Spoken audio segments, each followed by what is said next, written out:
Hello, and welcome to the Digital.ai application security broadcast. I'm Daniel Shugrue. I do product marketing for application security, and I'm thrilled to announce the Banff platform release for Digital.ai application security.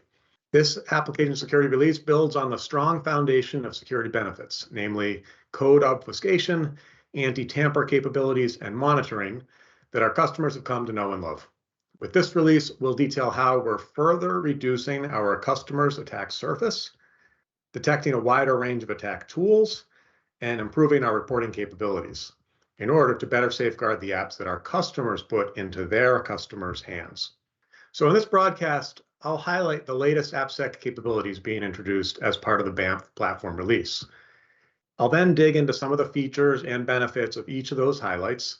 And finally, I'll show you where you can find some more information about Digital.ai app security. And the highlights of the launch are listed here. First, we're helping secure more of our customers' mobile, web, and desktop apps by introducing protections for a wider range of OS versions, both old and new, across all three types of apps. Next, we now protect your apps from an even wider range of attack tools. And then finally, with improvements to App Aware, which is our threat monitoring tool, customers can monitor more threats faster than they ever have before. So let's take a closer look at each of those features. So first, our customers meet their customers where they are.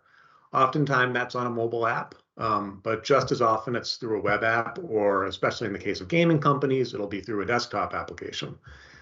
And unlike our competitors who might specialize in securing one of those three platforms, Digital.ai application security secures all three types. That's mobile, web, and desktop apps. And furthermore, for each type of app that we support more versions of OSs and more coding languages than our competitors do for any one of those three app types.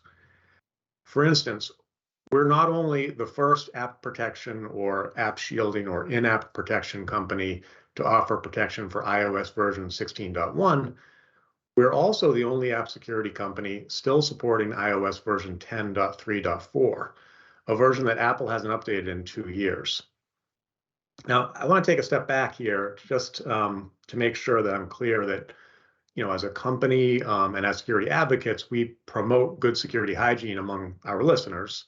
And we 100% advocate to anyone who's listening to this that one of the best ways to stay secure as an end user is to update your apps and OSs whenever updates are made available. That's the first thing. The second thing is that, as developers, we want to make sure that you create apps that run on more modern and protected devices. So why do we support protections for older iOS versions? Because, unfortunately, not everybody's listening to me right now, or security thought leaders in general. And that means that our customers' customers are unfortunately still using devices such as the iPhone 5C that run those older OSs, like, for instance, my mom and probably most of my cousins. And it only takes one vulnerable device to breach a bank, a retail store, a media streaming device, or a game. And do those people deserve protection because they haven't upgraded their phone? Of course they do. So we support the older versions of iOS and Android as well as the newer versions because we live in a messy world. So the next benefit I want to talk about was the detection of attack tools. And I want to start by talking about Magisk, which is an amalgamation of the words magic and mask, and then Zygisk, which is a sub-processor tool of Magisk. Both are used to, quote unquote, root Android devices, or in other words, give the end user basically control to put what they want on the device and to access the kernel. And both are available under new and free software foundation licenses on GitHub. They're widely used by threat actors, but they can be used by legitimate white hat penetration testers or academics, and thus are allowed to remain on GitHub by Microsoft. At any rate, many of our customers want and need to know when their apps are run in Magisk. And so, through frequent and direct contact with our wide customer base, we've discovered that both old and new versions of Magisk are being used more often. So previously, we supported detection of the latest version of Magisk. We'd run and code as fast as we could whenever we heard that a new version of Magisk had come out. But recently, attackers have been using older versions of Magisk, and also they've been using cloaking techniques in order to hide the fact that they're using Magisk from tools like ours. In response to this, we've expanded our detection of Magisk and Zygisk capabilities and our detection of the cloaking mechanisms used by attackers in order to better protect our customers' apps.